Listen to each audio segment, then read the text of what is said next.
Hello, नमस्कार, प्रणाम। हम मुकेश तिवारी और रउआ देख रहल बानी मुकेश बाबा ब्लॉग। मुकेश बाबा ब्लॉग्स में राउर बहुत बहुत स्वागत बा।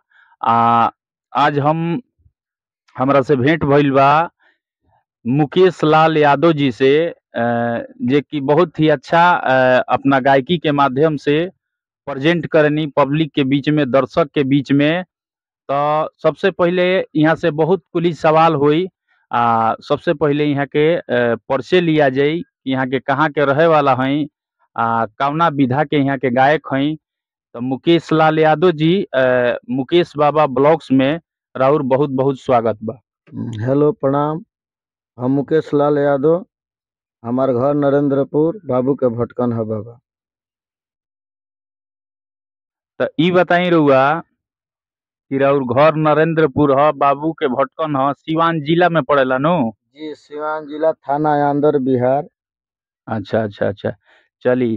तो ई रहल यहाँ के परिचय।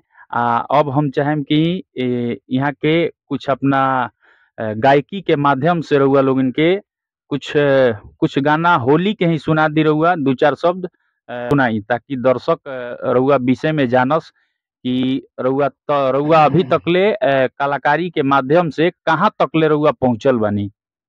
हम कलकारी के माध्यम से जहाँ तक ले मंजिल बा तहाँ तक ले तो आदमी पहुँचल नहीं खे, लेकिन कोशिश करता ना जे ओइजा पहुँचल बा ना कहियो बाबा पहुँची।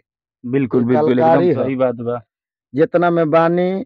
हम अपन सिंगल प्रोग्राम ज्यादा दिहिले, महीना में 10-12 गो प्रोग्राम आदमी गावेला, लेकिन दिगोला बहुत कम गावतनी सन। हम कम गाइले ऐसे कि ए बेरा दिगोला नइखे रह गइल। बिल्कुल बिल्कुल ए बेरा दिगोला नइखे रह गइल बाबा। ऐसे हमनी के सिंगले प्रोग्राम 2 गो रुपया कम मिले, बिल्कुल सिंगले गावे के बा। बिल्कुल बिल्कुल यही से सिंगल के ज्यादा चॉइस आदमी रखेला। बिल्कुल बिल्कुल। हमनी के ब्यास ब्यास के अर्थ बाबा बड़ी भारी है। जी। जो वेदों को विस्तार करते हैं उससे ब्यास कहते हैं। वाह वाह वाह। ए बेरा के ब्यास लो जो डांट डोलावता उहे ब्यास कहाता। बिल्कुल बिल्कुल ब्यास श्लोक बोली, चौपाई बोली, दोहा बोली, ओकरा के ब्यास कहल जाइए। बिल्कुल बिल्कुल। ए बेरा के 4 गो होइमे के माई बहन बेटी करत लो उहे बड़का ब्यास बोलत लो। गलती बात कहत बिल्कुल बिल्कुल सही बात। इहे बात बा। तो एगो गाना सुनाई, हम चाहतनी कि कौन गाना सुने बोले? होली के कोनो गाना सुनाई, होली नजदीक आ गइल बा। चले रहुआ के हम होलिये के गाना सुना देतनी। बिल्कुल। शिवा शंकर खेल सफाग जोगिनी संग लियो है। शिवा शंकर खेल सफाग जोगिनी संग लियो है। एक ओरी बैठल भोला भैरो, एक ओरी बैठल भोला भैरो, एक ओरी भूत ताल हो, एक ओरी भूत ताल जोगिनी संग लियो। शिवा शंकर खेल सफाग। ये हमनी के पारंपरिक गाना है होली के। बिल्कुल। तो रउआ सब देख रहल बानी मुकेश लाल यादव जी के। देखी, हम सच्चाई बतावे जा रहल बानी। जहाँ तक बात ई बा कि देखी, यहाँ के सच्चाई इहो बा कि यहाँ के पवन सिंह के भी आवाज नइखे कहल जा सकत यहाँ के, कि माने पवन सिंह जैसन यहाँ के खूबसूरत आवाज बा। लेकिन हाँ, एगो सच्चाई जरूर बा कि यहाँ के अपना कला के माध्यम से, अपना टैलेंट के माध्यम से, अपना जानकारी के माध्यम से आज तक माने बहुत सारा प्रोग्राम यहाँ के कैले बानी। तो सबसे पहले यहाँ के जानल जाए कि यहाँ के कहाँ कहाँ प्रोग्राम कइले बानी, केकरा केकरा साथे प्रोग्राम कइले बानी, यहाँ के गुरु जी के ह एकरा विषय में हमनी के चर्चा कइली। तो सबसे पहले बताई। हमार गुरुजी तो हमार बड़के बाबूजी हैं, जेकरा के शिरोमणि सुखनंदन व्यास कहल गइल बा। देखी यहाँ के गुरु जी जौन बानी, यहाँ के घर के बानी, यहाँ के बड़का बाबूजी यानी कि पिता के समान बानी, जेकरा के शिरोमणि श्री सुखनंदन यादव के नाम से पूरा बिहार यूपी जानेला। हाँ बाबा जानेला।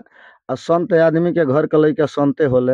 बिल्कुल बिल्कुल एकदम हाँ। संत आदमी के घर के लइका संते होले। उ अपना गुरु जी के भी बारे में कुछ बताई रहुआ।